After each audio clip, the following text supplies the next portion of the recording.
Well, hello everyone. This is Dr. Ayleen, and this is Medicine Walk.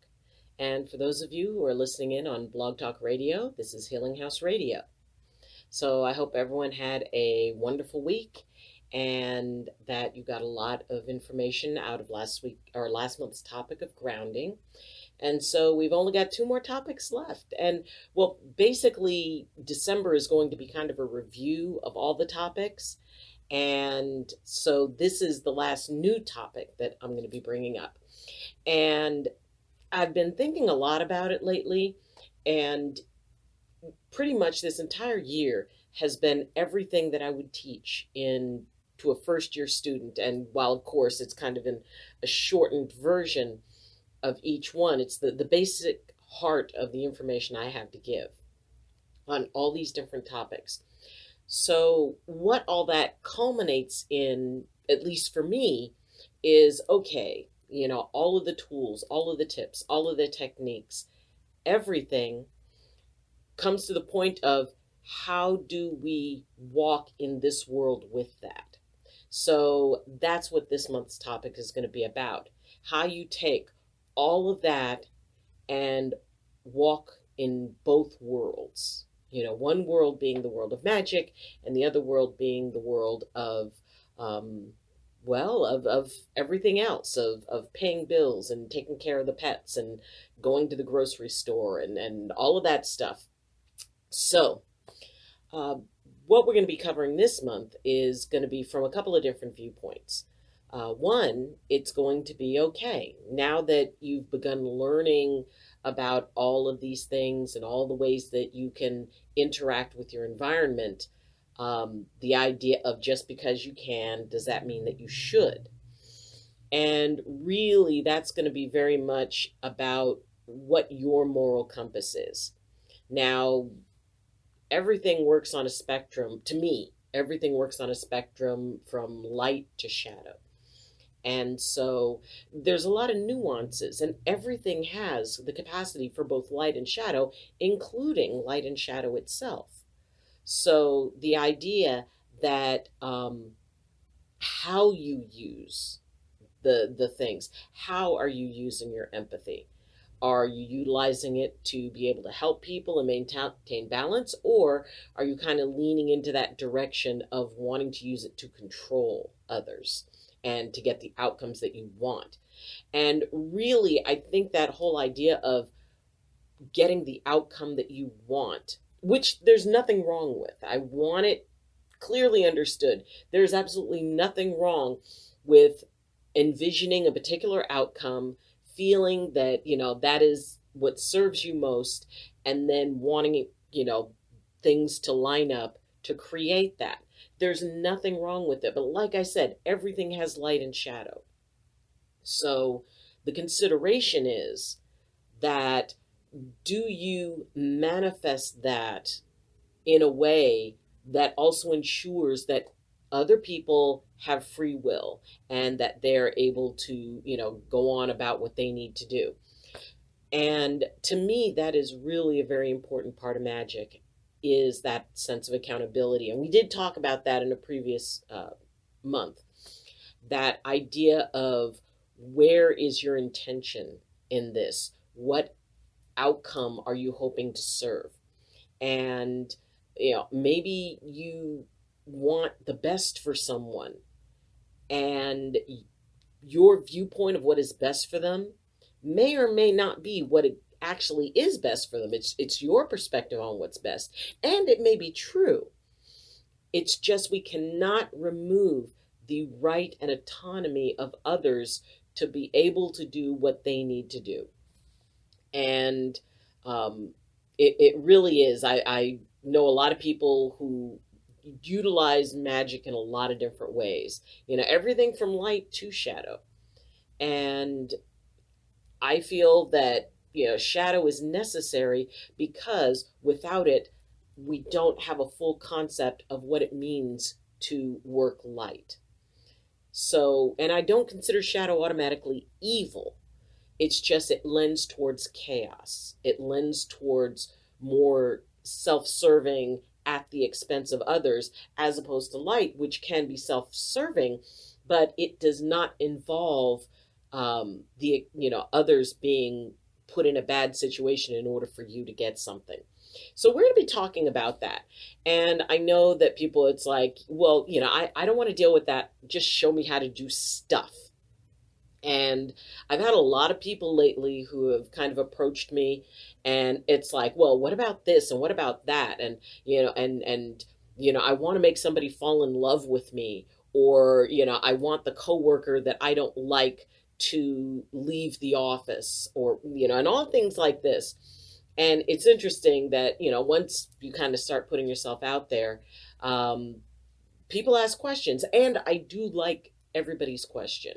And I do not judge anyone based on their questions, or, because all questions are good. You don't know what you don't know. And all I can offer is my perspective. And I have some pretty tight perspectives on things that affect other people. That manifestation, which is awesome. And there's a lot of people who put a lot of energy into it. Manifestation that has to happen at the expense of someone else's happiness, to me, that's not good. In fact, that's the badness.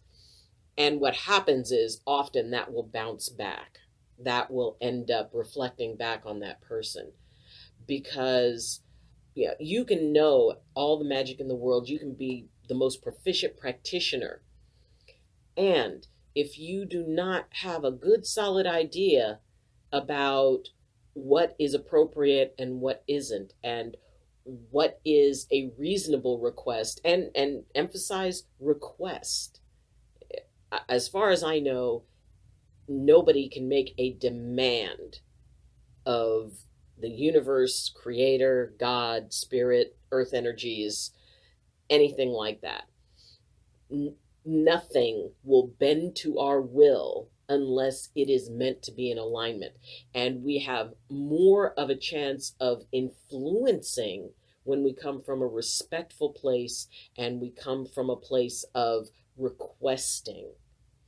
And it is actually an amazingly beautiful thing when you go into that place of requesting. And I'm not, digging on all of those, manifest, you build every vision board you want, and write your affirmations and say your affirmations, because that is a good thing. It's good to have a good positive perspective and good positive energy going behind the things you want, and measuring that with the knowledge and acceptance that this can happen if it is in alignment with what is meant for you, what is in your best interest, or what is meant for that person. And we're going to be talking this month about the idea of what we want versus what we need versus what other people need.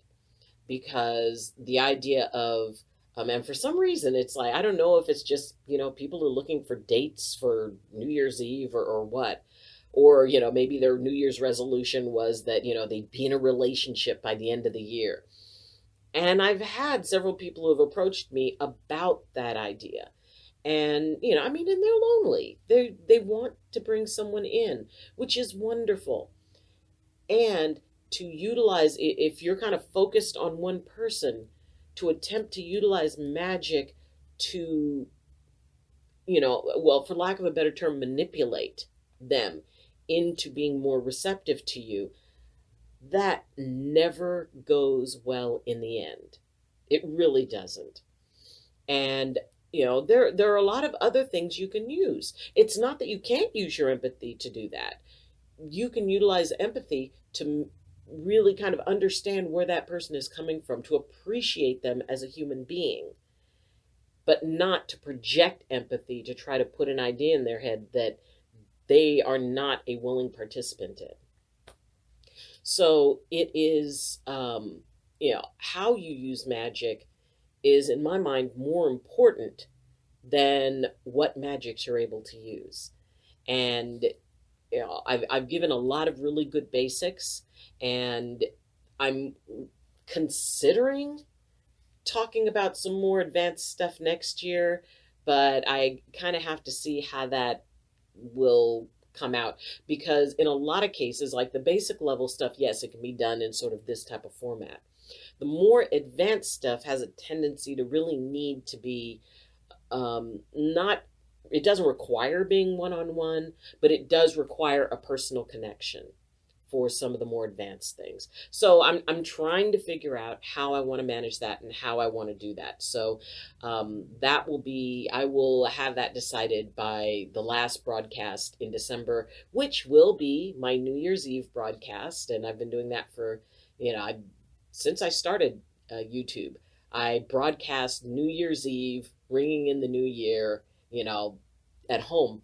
So by then I'll have it figured out. I may not be doing it every week, or, there may be like a little bit of technique and mostly discussion, which I hope you guys get involved with. And, that is really the goal, is for this community to be able to come together and ask questions and pose questions like in the comments, and sort of kick up the ideas that everybody has. It's like, well, I do this particular way. Oh, cool. Well, I do this particular way. And asking these wonderful, wonderful questions. Because the thing is, you don't know what you don't know. And especially in spiritual, energetic, magical work, it is better to ask questions and then analyze the answer you get to see if it rings true for you, if it resonates with you. I really appreciated some feedback that I've gotten like over this year, and people have told me that it's like, oh yeah, I really like what you're doing. That's really cool. That's really helpful. So so this month will be about personal responsibility in magic. It will be about bringing in that sense, because the thing is when you are solid in your intention. Now, that being said, like I said, light and shadow, there's a spectrum there. And you need to be clear as to what your intention is behind your work. If it is if you lean towards shadow, which, somebody has to. So if you lean that way, and I know that there are people who may disagree with that, and my perspective is, like I said, light and shadow are two sides of the same coin. So if that's your thing and if that's your way, understand that there's a price you pay for that. And in its own way, light carries a price, because it has that aspect of, it's like, what? You don't get to just, rip into people. You don't get to just gossip and, and talk about people, and then, talk about love and connection and understanding. No, you're held accountable. Whether it's light or shadow, you are held accountable on an energetic and spiritual and magical level.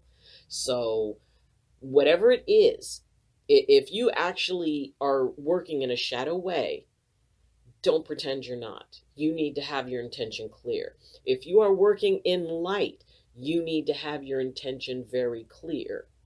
And you have to be honest with yourself. It is not supportive of your work for you to try to hide from it, because magic will always show the truth. It will show the truth about the practitioner, the result of what they do, the outcome of what they're going for. And I'm not saying that, I wish to get a better job and I didn't get it, so therefore there's something wrong with me. No, that's not what I'm saying. What I'm saying is that, let's say it is about getting a new job and you want to be able to move to, I don't know, wherever you'd like to move to. And you want to be able to manage that and have a good job and all of that. Well, if that doesn't happen, it's not that you did anything wrong. It may just be that this isn't the time. And we've talked about that, magic requires a certain amount of time. If you plant an avocado seed and you're standing there, next month with your chips looking to make some guacamole, you're going to be disappointed. You planted it right, everything's correct, but it can take like maybe 12 years before an avocado tree. Now, with some species, I guess you can get it sooner, but it can be years before it fruits to the point where you can do your guacamole party. So when you consider the aspect of time, that you may have done everything right, but this isn't the right time for it, and being able to be okay with that, being able to be okay with the universe telling you, no, you don't get that. My mother, who was an amazing woman, an amazingly spiritual woman, she was a devout Catholic, and she was like the Catholic that every Catholic should be like, just loving and all the best things about it. And being raised that way, it was just seeing it through her eyes, because it really was about love. It wasn't about all the other stuff. It was about acceptance. And she told me that God answers prayers in 3 ways. First, no, because what you're asking me for is not what serves you, or it is not what serves someone else. And I'm sorry, and I'm willing to have you be mad at me over this, but understand there's something better waiting for you down the road. You just need to trust me long enough to accept this no. The second way that God answers prayers is not yet, which is that time aspect. I know you're suffering, and I'm sorry, and I know you want this now. And if you're willing to wait a little bit, there's a wonderful learning opportunity in this for you, so you can be able to move forward. But, again, you have to trust me. Just be patient and wait. And I'll give you a little bit of something to help you in the meantime.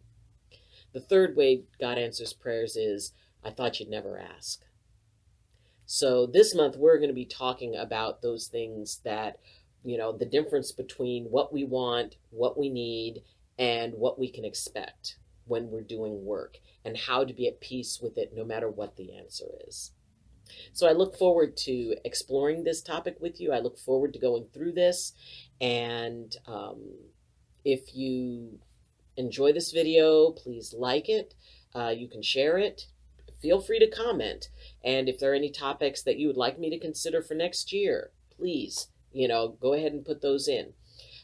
You can, for those of you who are on Blog Talk Radio, there's a link so you can go to the YouTube page and watch this episode. And if you'd like to support me at a higher level, both pages have links to my Patreon account, which for as little as $2 a month, you can support this channel and help me kind of move it up and increase and improve, because that's what I want to do, for everybody, for you guys, for me, for everybody. So, thank you for joining me. I'll see you next week. And as always, I wish you balance and I wish you blessings from my heart to yours. Love you. And class dismissed.